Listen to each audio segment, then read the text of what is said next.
Well, and welcome to episode 2 of the SchoolVibe podcast. I am your host, Daryl Loy, and again, I'm a little late today, and so I apologize for that, and I also apologize for last week. I promised that I would be going live around 4 o'clock Central Time every Wednesday, and I had a bit of an unexpected good thing to have happen. I actually needed to be on site with a client last week, and so that could not be avoided, and I sincerely apologize for that. But again, this is the SchoolVibe podcast. I am your host, Daryl Loy. I am the founder of the Modern Learning Collaborative, and this is my rebranded effort to relaunch, the SchoolVibe podcast.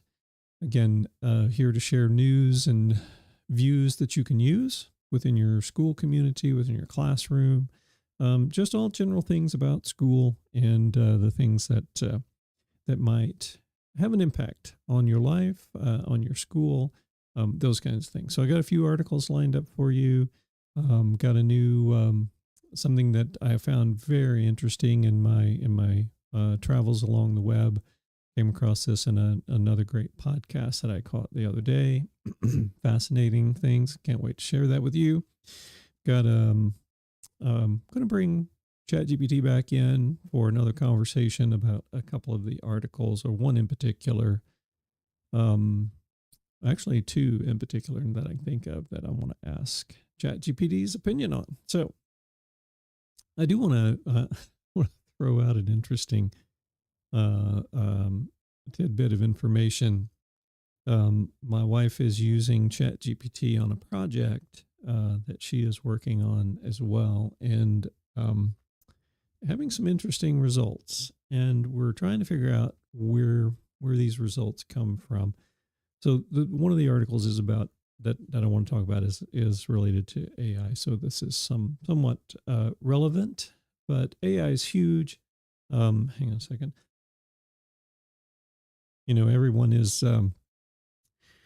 Everyone is jumping in, jumping on. You either love it or you hate it, kind of thing. And I'm having a little drink of water.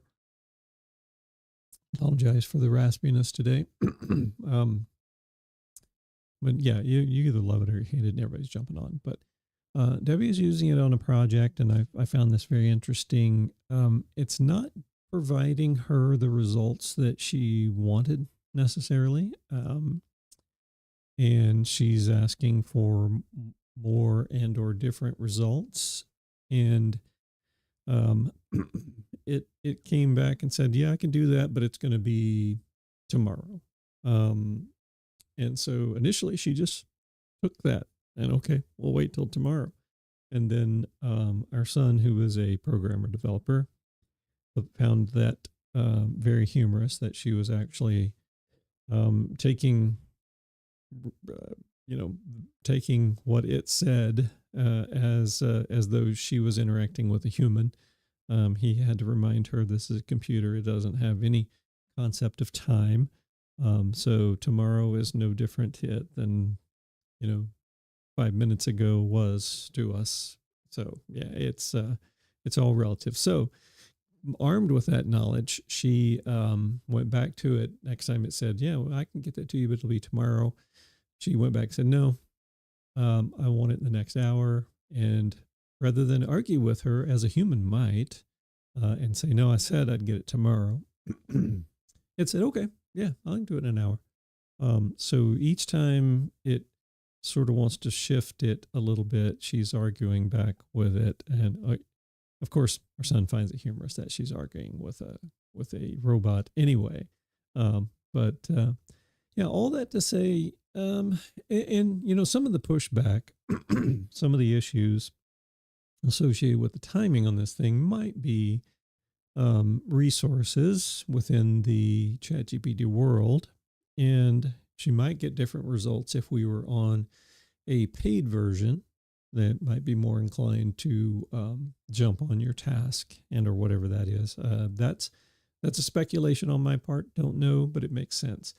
Man, again, I apologize for all the raspiness.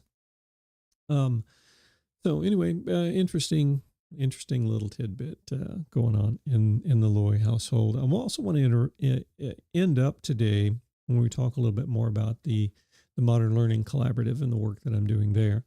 Got into an interesting chain of conversations with friends, actually, on a social media platform about public school versus private school. Some interesting conversations back and forth. So I want to bring that up towards the end of the show as well. So let's go ahead and jump into the articles. I'm going to switch some screens around here so I can see what I'm doing. And wonderful. See that? I'm going to drag it over here. All right. Let's see, what do we got here? All right, let's jump into our education news and views that you can use. Our first article today caught my attention for a couple reasons. Again, this is AI focused. Everybody's talking AI. Everybody's interested in AI, want to do AI, and how does it make sense? And I really rely on it, that sort of thing. And this article caught my attention. As most of you guys know, I'm a musician as well. And so this one caught my attention from a creative arts perspective. So the article is GenAI Shaping the Future of Education and Creative Arts. And the reason this article sort of jumped out at me is these two guys have what I think is it's a different philosophy necessarily when it comes to AI and the arts. It is a philosophy that I am seeing a lot of educators make, but I just hadn't seen it applied necessarily to the creative space. I've seen a lot of conversation about in the creative space about images, art, that kind of thing that AI seems to be appropriating, maybe inappropriately appropriating works of art and in the designs that they come up with. Um, these guys had just a little bit different approach and treat it much like I say a lot of teachers are treating it, in that it's an assistant. This is the comment that one of these gentlemen made. We believe AI is more of a collaborator than a competitor in the creative fields. Um, Tools such as Dolly and Flux. And if you are not familiar with Flux, holy cow, I played around with that a little bit. Flux H, I believe, is what it's called. Wow, it is pretty impressive. The quality of the art that it can come up with. I should have included one. I'll try to put one of those in the show notes. I asked it, for my podcast artwork here, I've got sort of a 50s radio DJ looking kind of thing, and I asked it to produce one, and initially, it produced a couple of actual pictures. These were as though someone had snapped a picture of a radio DJ in a radio studio with the words "School Vibe" behind him. It was pretty impressive how good the quality was, and they were combining that with some tools that then take that a step further and do some animation. And it is approaching some pretty decent quality. Getting hard to really determine what's real and what's not. So that's a whole nother ethical conversation that needs to be had. But yeah, it's the Flux H thing. I was pretty impressed with that. But goes on to say tools such as those, the possibilities of visual art, while sorry, those are visual arts, and then there's platforms like something's called AIVA, and I haven't used that, or Amper Music. They've made strides in musical composition, so that aspect of the arts is going. They're delving in the use of AI as well. But again, the whole point is, of their comment is that they're treating the AI as more of a collaborator than a competitor. And that's the way we see that used a lot in education by teachers, particularly. They went on to add that AI handles time-consuming technical tasks that frees up artists to focus on the creative aspects. And the biggest piece here, and we talk about this a lot in education. I'm going to slide this over a little bit. Is that that aspect frees up time for the teachers and or the users of these tools to focus on creative aspects that remain uniquely human.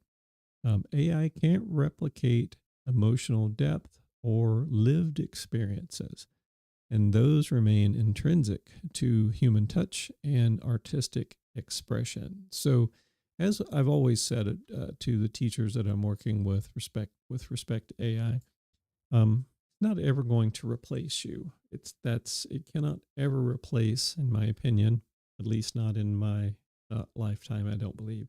But it can't replace that relationship aspect of the work that is so important that teachers do.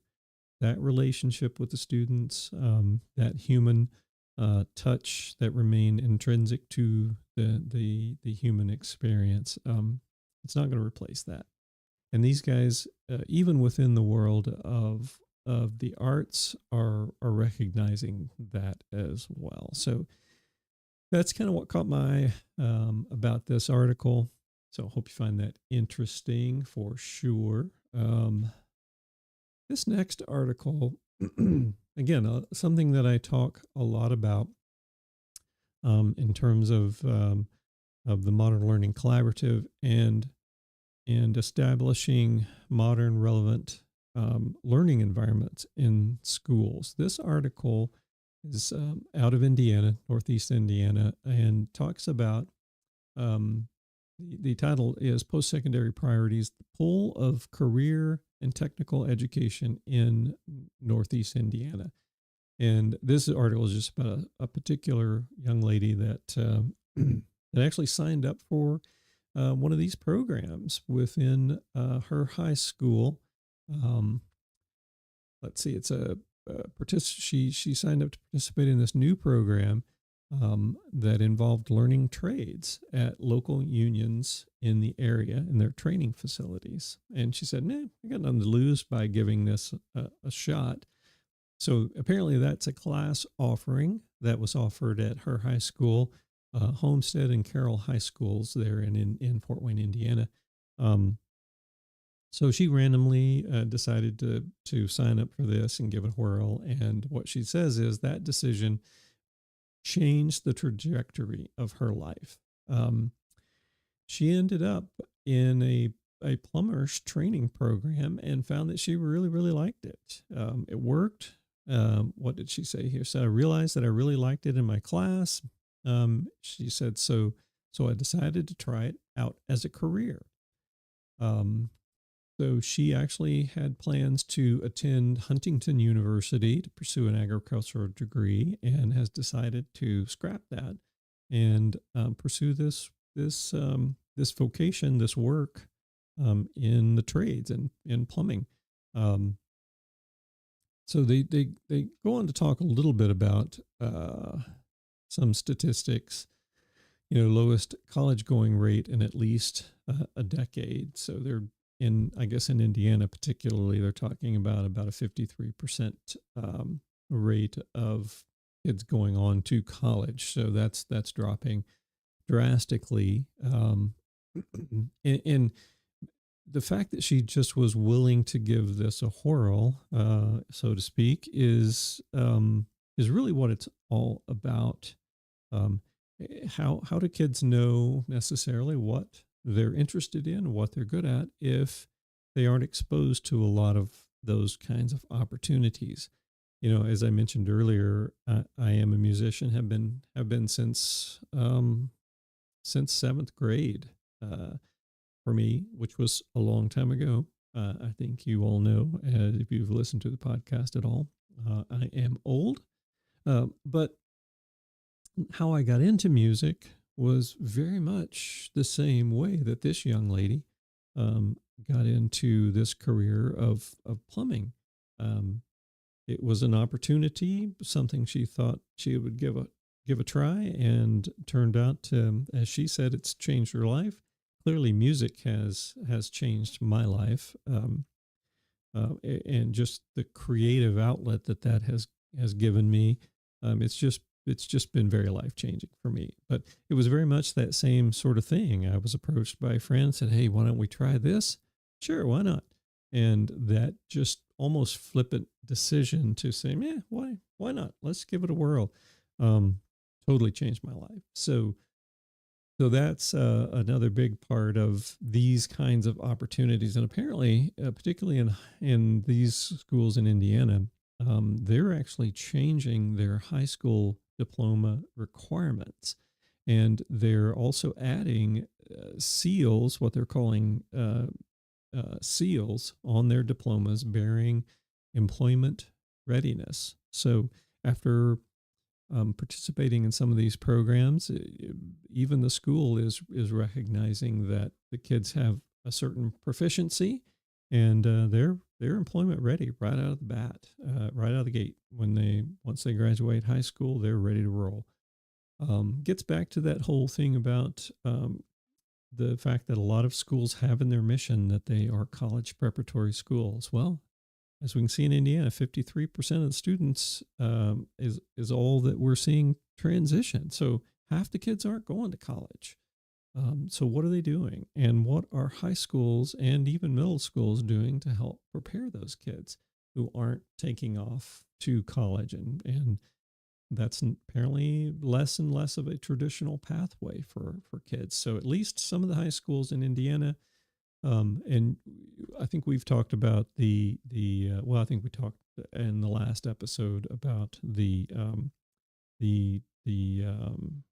revised mastery transcript consortium, that's a part of that a number of public and private high schools are a part of, that are reevaluating the high school transcript to more accurately reflect mastery in a number of areas. And I think that probably fall into these kinds of vocational or trade sort of opportunities that kids are pursuing. So the article goes on to say that these kinds of things are not just happening in public schools. They point out a couple of Fort Wayne area and South Bend area private schools that are actually adopting some of these kinds of things as well.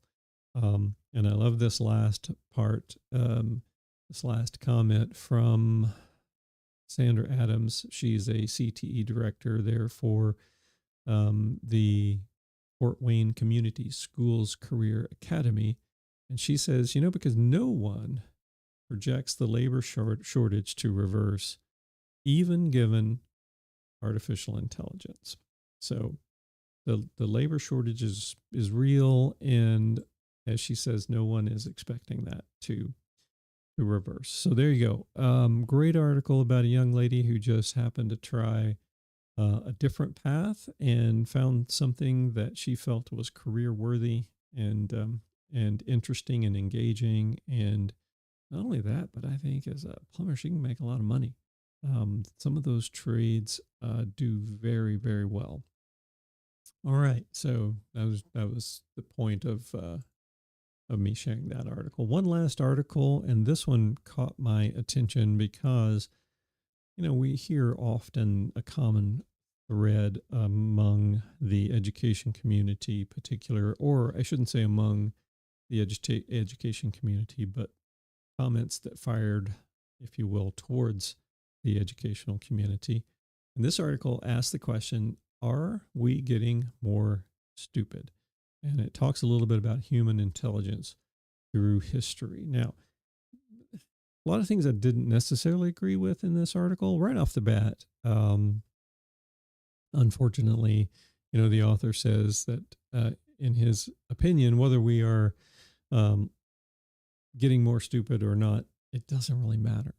That's the author's opinion, and I don't know that I agree with that. I think it ultimately does matter, but some of the other aspects of the article I found interesting and would help foster some of those a little bit deeper conversations. And they talk about Queen Elizabeth of England before she was queen. At the age of 12, apparently she could read and write ancient Greek. And that's quite an accomplishment, especially at the age of 12. I'm trying to remember what I was doing at the age of 12, and it certainly wasn't reading and writing ancient Greek. But while that's a tremendous accomplishment, I got to ask, is that still something that's relevant today? It's hard to compare Queen Elizabeth and her abilities at age 12 with 12-year-olds today, because I don't know that it's necessarily all that relevant to be able to. There's no necessity necessarily for you to be able to read and write ancient Greek, because we've got technology that can help us with that. I was attempting to have a conversation with a young man that only spoke Spanish the other day, and I used my technology to help translate. So again, an amazing accomplishment by Queen Elizabeth. But bottom line, is that still relevant? Is it relevant? I should say, is it relevant to compare 12-year-old students today and their inabilities to read and write Greek with those of 12-year-old queen, former pre-queen, I think is what I called her earlier, or in one of my notes here. Is that really relevant to to compare those. And I don't know that it is, because again, the world is significantly different today than it was 30 years ago, significantly different than it was 100 years ago or 150 years ago, even 200 years ago when some of this core educational thinking was actually formed. So, are we getting dumber as a result? I just don't think it's a fair comparison. Um, and I don't think, again, he talks about the dreadful dumbing down in education. And I just don't feel that it is necessarily a dumbing down. I think it is more of a shift of relevance. Is it important for kids to read Greek today? Um, Depends on what they want to pursue.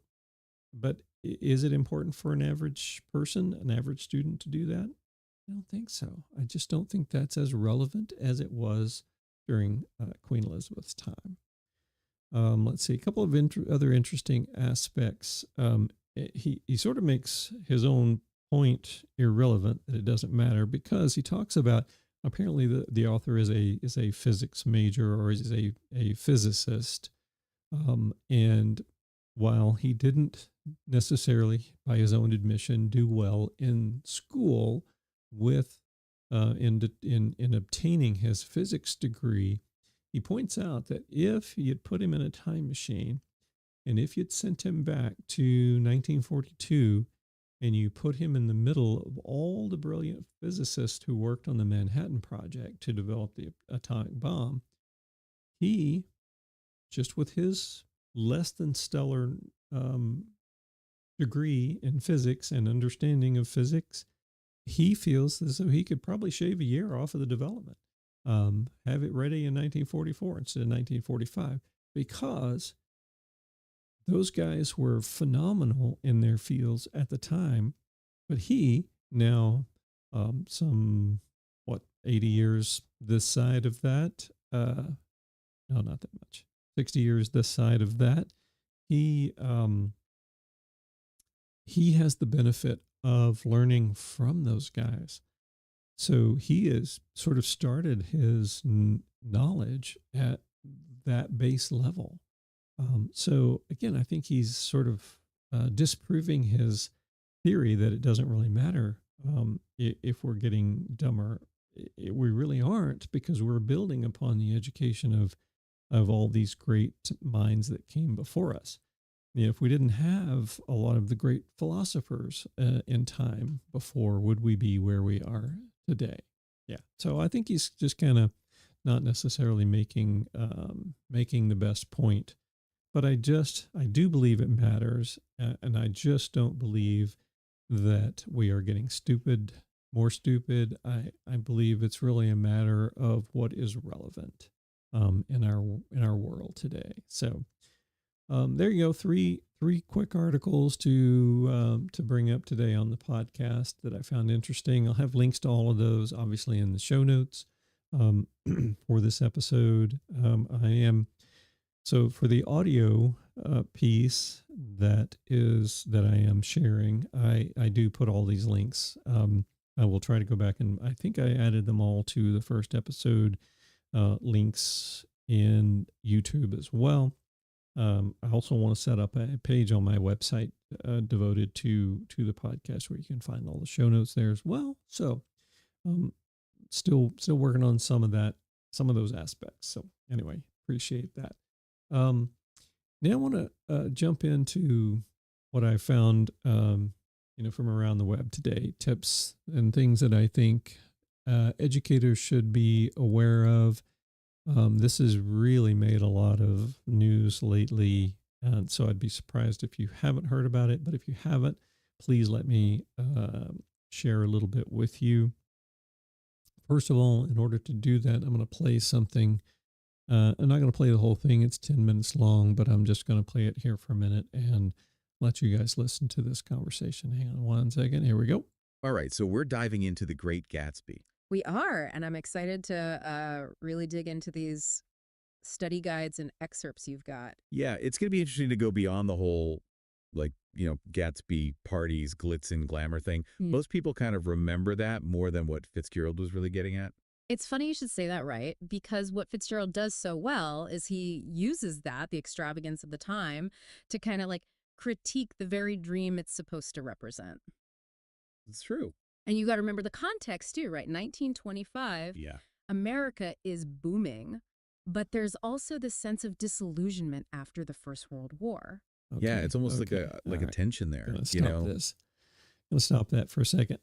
Now, what I just played for you is a conversation between a couple of folks about the Great Gatsby, about that project, as though it was something that they were preparing or having a conversation with in a classroom about this particular literary piece. Here's the thing: those were not people. That's AI. That is artificial intelligence having a conversation with itself in a brand new platform called Notebook LM. Let me get back up here where it is. Yep, Notebook LM. I believe it's I think it's a Microsoft product. I can't remember exactly. Um, I'll let you know that. But it is AI. But the interesting aspect of this particular project and this interesting little tool is it's using the basis of AI, but what it is, the reference material, it only references things that you as the user upload. So it is not a large language model. It is not going out to the web and digging up info about the Great Gatsby. It's not doing any of that. It only looks at the things that you have uploaded to it. That's its frame of reference. So it's as long as the sources and the things that you've uploaded to it, you've adequately vetted, it is off and running based on that information and that information alone. And the fact that it's conversational. How much of an advantage is it? I mean, that's the whole purpose of having discussions in the classroom. Students learn more by just listening to others have a conversation about a topic, such as the Great Gatsby. So now here's your ability to control that conversation in that it's not going out there and randomly picking up information about the Great Gatsby that may or may not be correct, because it uses traditional AI sources use lots of varied resources, some more correct than others. We all know that. You can't just assume that whatever ChatGPT spits out, she's not listening to me at the moment. Whatever ChatGPT spits out is the truth. You can't do that. Everybody knows that. You've got to do some vetting on that. You're not just going to turn right around, spin that, and hand that right back out to your students. But this tool, Notebook LM, only uses the sources that you upload, and it has a conversation back and forth. Now, I should have found this one. I just heard this just before I fired up the podcast, so I'll have to find this and share it with you next time. But some genius out there decided he would try to confuse Notebook LM a little bit, or actually pull back the curtain more or less. And apparently he uploaded a lot of information about Notebook LM and that they are AI. And so it was a conversation with these two voices, these two human sounding voices, having a conversation about the fact that they're not real. And it's this startling revelation that they're not real. And it was hilarious. I will find it. I'll link it in the show notes, and I may even play that for you next week, just because it was pretty funny. But anyway, Notebook LM. I found that as I was listening to John Sowash has a Chromebook podcast, um, the Chromebook Classroom podcast, so I think every month he does 10 important update links, and so his episode number, let's see, season 9, episode 2, it looks like, 10 important updates and links for September. Wait a minute, there it is. There it is. I have a screenshot there. So yeah, he was sharing this information about Notebook LM, and this was just I think a week or so. No, it was a couple of weeks ago. I was listening to his podcast as I each morning I try to get up and do a walk in the neighborhood here before I get the day rolling. I'm always trying to listen to podcasts and or audiobooks when I do that walking, and so that's where I heard this the other day and went, wow, that's pretty impressive. It just honestly sounds like two people sitting there talking. Like those roaring parties Gatsby throws are hiding something darker underneath. Yeah, absolutely. And even just glancing at these chapter summaries, there's this sense of like forbidden love. Right. Even the dreaded filler word, like, they use that. It sounds very authentic, which I think ultimately, if you use that in the classroom, it helps. It helps the overall retention and being drawn into the conversation. It's not a robot. It's not, oh my goodness, now I've forgotten the name of the robot. Well, I think it was just called Robot on Lost in Space. Danger, Will Robinson, Danger. I'm old again, so if that's a very old reference, you people probably won't recognize that, or a few people will, I should say. But it's not just a robot talking, very monotone. It's a real conversation. Fascinating stuff. All right. So do check out Notebook LM. Do check out John Sowash, the Chromebook Classroom resources. He's got tons of resources. Great podcast. He also does a lot of professional development. So if you're looking for some of that with respect to using technology in the classroom, he does a lot of that kind of work as well. So check out John. Check out the Chromebook Classroom podcast. I believe that's the actual name of it. Yeah, struggling with that a little bit. Sorry, John, if you're listening. Anyway, all right. So fascinating. Well, I'm going to wrap up here. Quick. I'd love to bring in ChatGPT again and just have some conversations briefly about a couple of the articles that we read today. Would love to get ChatGPT's ideas on using AI in the creative world, and what users might or might not need to be cognizant of. What kind of questions could we ask AI? What kind of questions should we be asking AI to weigh in on that use of itself? Does that make sense? Use of itself in the creative spaces. And then I'd love to know its thoughts on whether we as a human race are in fact getting more stupid. So let's fire it up here.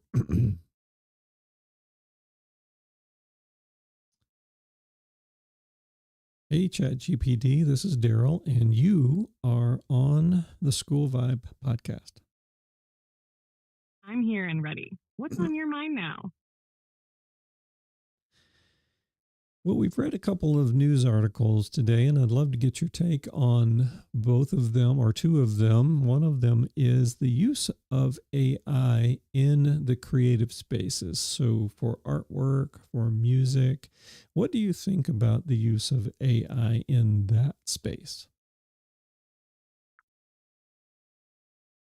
AI AI in creative spaces is really fascinating.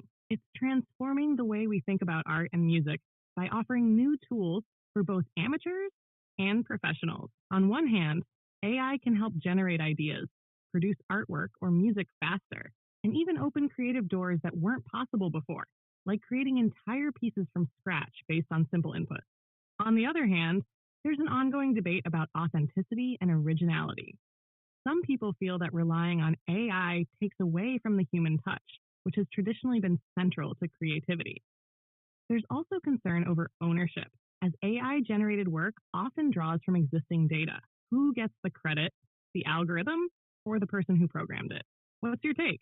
Do you see AI as a co-creator or more as a tool? Well, I think the purpose or the focus of this article was that it was more of a tool. It wasn't necessarily a co-creator, but just a collaborator, if you will. And that's the approach that they took. So do you think AI will ever be able to add more of that human touch? That's an interesting distinction, Daryl. AI as a collaborator rather than a full co-creator. I think AI will definitely keep getting better at mimicking human creativity. It's already learning to reflect certain emotional tones or styles in art and music based on patterns from past work. But when it comes to that true human touch, like deep emotional expression, spontaneous creativity, or personal life experiences, I think AI still has a long way to go. Humans bring something unique to the table: intuition, emotions, and the ability to connect meaningfully with an audience on a deeply personal level. AI can assist, but replicating the complexity of human consciousness and the nuances of lived experience may be the biggest barrier for AI to fully add that same human depth. Do you think that's something AI could eventually overcome? Or do you feel there will always be a gap between machine driven and human driven creativity?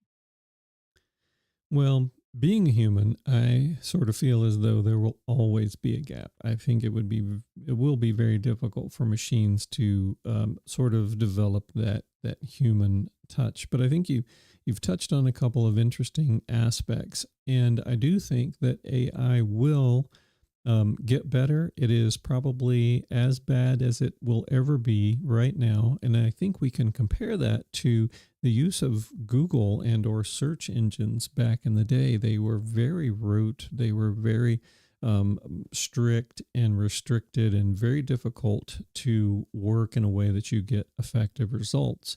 And it improved drastically over time, getting to where we are today. So I really have a feeling that AI will do the same, in that it is the worst it's going to be today and will get better in the near future.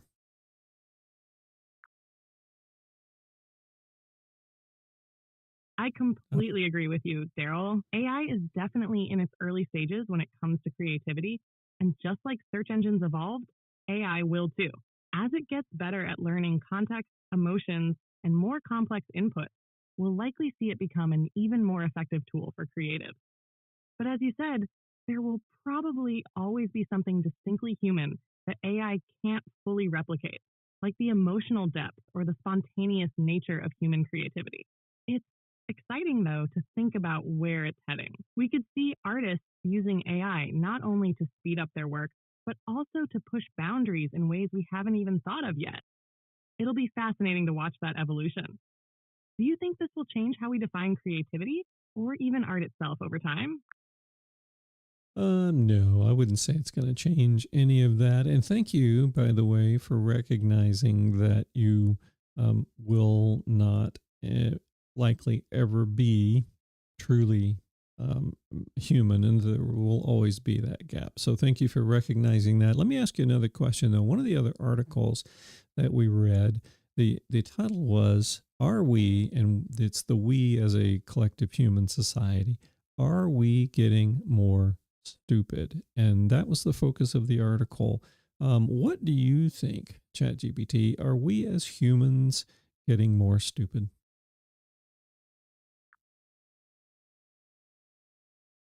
That's a provocative question, Daryl. I think when people ask if we're getting more stupid, they're often referring to the idea that with so much technology and instant information at our fingertips, we may be relying less on critical thinking or deep knowledge. It's true that technology makes things easier, and we don't need to memorize as much when we can just look it up. But I wouldn't say we're getting more stupid. Instead, we might just be shifting how we use our brains. We're still learning and processing information, but it's often in shorter bursts and across more topics. It could be argued that we're developing new types of intelligence, like digital literacy or multitasking, at the expense of more traditional focused forms of learning. So, while we may not be flexing the same cognitive muscles that were used a generation ago, I wouldn't say we're getting stupid. Rather, we might be adapting to a new information-saturated world. What's your take? Do you think all this technology and access to information is causing a decline in human intelligence?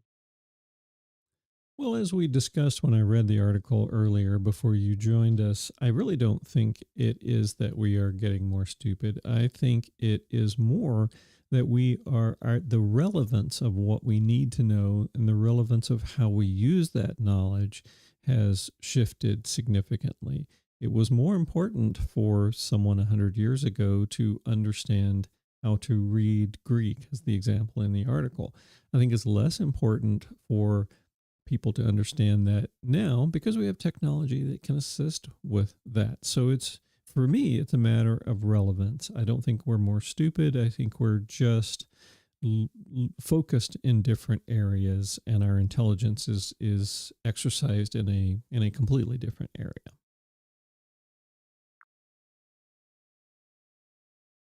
That's a great point, Daryl, and I completely agree with you. It's not that we've lost intelligence. It's that the knowledge we value and prioritize has shifted. 100 years ago, knowing how to read Greek or having vast memorized knowledge might have been essential for scholarly work.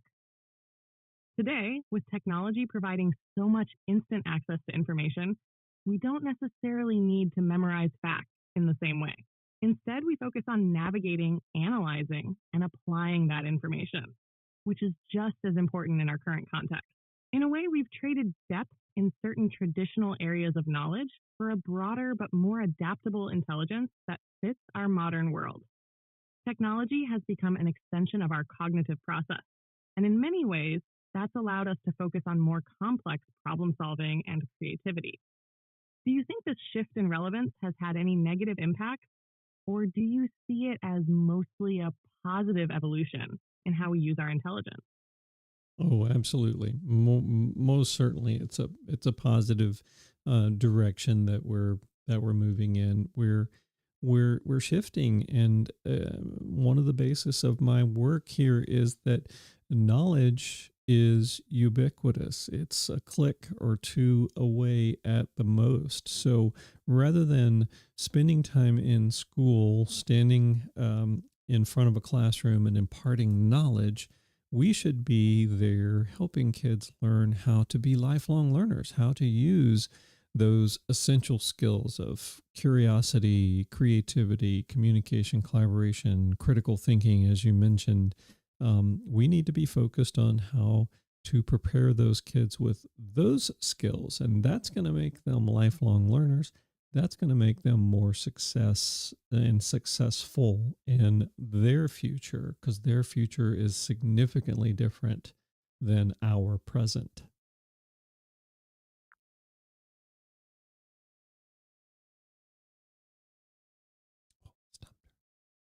Absolutely, Yeah, Daryl. there we That go. shift you're talking about is so crucial. With information being so readily available, education should be more about teaching kids how to learn rather than just what to learn. Equipping them with those core skills like critical thinking and creativity is what will help them adapt and thrive in a future that's constantly changing. It's really about empowering students to navigate the world on their own, to be flexible thinkers who can solve problems and work with others. That's the kind of learning that sticks with them for life, long after specific facts or details are forgotten. Do you feel like schools are starting to make that shift effectively, or do we still have a long way to go? Oh, we still have a long way to go. A long, long, long way to go, in my personal opinion. But I think there are things, and this is the sort of the core of the work that I'm trying to do with school leaders, is I think there are things we can do today to help us move towards that radical transformation that's necessary in education today. As Sir Ken Robinson always would say, we're not in need of educational reform. We are in need of radical transformation in education. So, yeah, I think there's still lots of work to do, but I think there are some things, some low hanging fruit, if you will, that schools can do to bring in those more relevant and modern sort of learning environments, and really go a long way to engage kids. So thanks for your input today. Oh, she cut me off. She's thinking. You're absolutely right, Daryl. That radical transformation is critical. There you And I go. love how you're focused on finding those practical, immediate steps schools can take today. It's not about overhauling everything all at once, but about taking intentional actions that start shifting the culture and approach to learning. Sir Ken Robinson's work is a great reference here. He was such a powerful advocate for rethinking education to prioritize creativity and individualized learning. What would you say are some of those low hanging fruit changes schools can start with to move toward that transformation? Well, I think we've talked about some of that in the other article, just offering kids an opportunity to experiment and learn trades, experiment with new technology.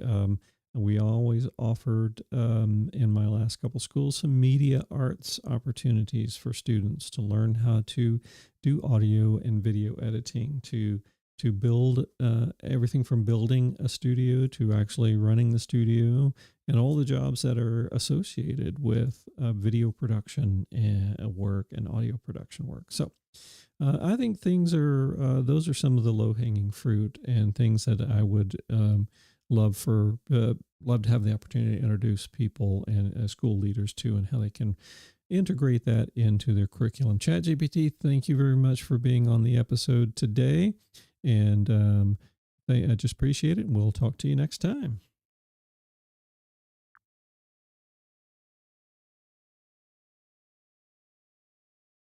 Is she mad at me? No, she's not talking. Thanks for having me on, Daryl. It was a great conversation, and I'm glad we could dive into these important topics. Looking forward to the next one. All right. And with that, we are done with ChatGPT. I hope you're enjoying that sort of interaction. I think it's interesting. Everyone is just, when ChatGPT came on the scene, it wasn't the first large language model that was out there for people to use, but it was certainly one of the most readily available. And that's what sort of freaked a lot of educators out when that rolled out. Oh my goodness, how do we deal with this? How do we help? How do we block it? That was the big thing I was hearing at the time. How do we block this? How do we keep the kids from using it? Well, you can't. You just can't. So you've got to be proactive. I think I've shared this story before about a conversation I was having with a head of school, and he had to interrupt the conversation because he had to get back to campus because there was an issue with some kids using, these are his words, using Google to cheat on a test. This was years ago, obviously. No one had envisioned ChatGPT at that point in time. And I probably mistakenly said to him, well, I think you may not have the problem that you actually think you have. You don't have a problem with kids using Google to cheat as much as you have a problem with your teachers asking questions that Google can answer. So I think I stunned him a little bit with that, and we didn't talk much more after that. So yeah, I probably shouldn't have delivered it in quite such cold terms, but school has to adapt to the modern world. you've got to we have to we can't employ the ostrich principle, as I continue to always talk about. We can't just stick our head in sand and hope that this stuff goes away, because it's not going to. It's not going to go away. The world is vastly different, and school needs to recognize that, incorporate that, and make school relevant again. And it's been, I don't know, it's been centuries since a lot of the aspects of school that go on today were created. So it's time to make school relevant again. And I dare say it happens. It's more of a concern in public schools than in private schools. My world, in my educational world, has been in private schools, and not being bound by certain mandates, certain requirements, gives private schools the ability to create these sort of interesting, engaging components to curriculum, to the work that the kids are doing in school every day. So where, when you're not bound by, it's Tuesday, the second Tuesday of November, and everybody should be on chapter 7 of the textbook. You're not bound by that. When you're not bound by that, you can engage students, and you can drastically improve their outcomes. You can engage them. You can do things like personalized learning. You can do differentiated learning. It's more conducive to problem-based or project-based learning. There's a lot of aspects that are just far and away better. And so that gets me to the last thing I want to talk about today, and that's, as I mentioned at the top of the show, a conversation that I was having on social media with some friends. And what I learned initially was that a friend of mine that I went to high school with, I wouldn't say we were terribly close, but we know each other. And I was, shocked to learn that he's right down the street at a middle school as an assistant principal. I had no idea he was in education, no idea whatsoever. But he shared something, and it was a little bit controversial in terms of his friends and everybody that wanted to comment on it. And let me just share what he posted. It's an interesting. It's a I guess a meme, if you will, but it's kind of the back end of a school bus. It says, "Public schools accept all children, no questions asked. Private schools select their children. That's true. That's why they're private. That's true. Public tax dollars should only support public schools, only in capital letters. Private money should pay for private schools." Any questions? Well, there were questions and there were comments, and as you can imagine, I chimed in as well.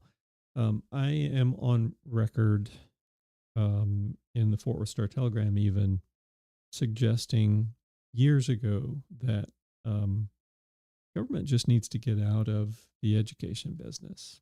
It just does. There's just no point in it today.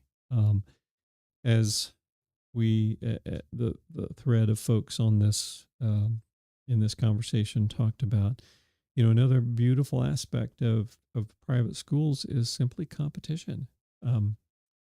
Competition, and competition is a good thing. Competition means that those who are good at their jobs, they thrive, they do well, and those who don't do so well at their jobs don't necessarily thrive. And that's why private schools exist. One of the reasons private schools exist is to really reach students and open worlds up to them that oftentimes public schools aren't able to do because of those mandates, those requirements that we've talked about. So, and to force people to pay twice effectively, which is what the comment about public tax dollars should only support public schools. Um, school, school is school, and if I want to send my kids to a school, um, why should I have to continue paying for a school that they don't go to? That's good. That's a reasonable question.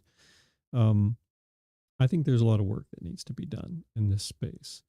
But I'll tell you, as I said in this comment, that private schools work and they work very well. And why they work is that they are able to meet those needs and play to the strengths of their students. We can get more granular. We have smaller class sizes. We can get more detailed on what kids want to learn. And if on the second Tuesday of November, where we're supposed to be on chapter 7, if somebody brings up a topic or something that they want to dig into a little more deeply, and the teacher chooses to, let's all go down this road, we do that. If a kid is more advanced in math, even though he's 9 years old, well, why can't he go and sit in on a class that's more on his level? Um, I'm not saying that those things don't happen in public schools, but they're harder to do. Those kinds of things are much easier to do in a private school environment. There's because there's just less bureaucracy, and again, that's why I'm on the record saying years ago that government needs to get out of the school business. There's just no point in that oversight.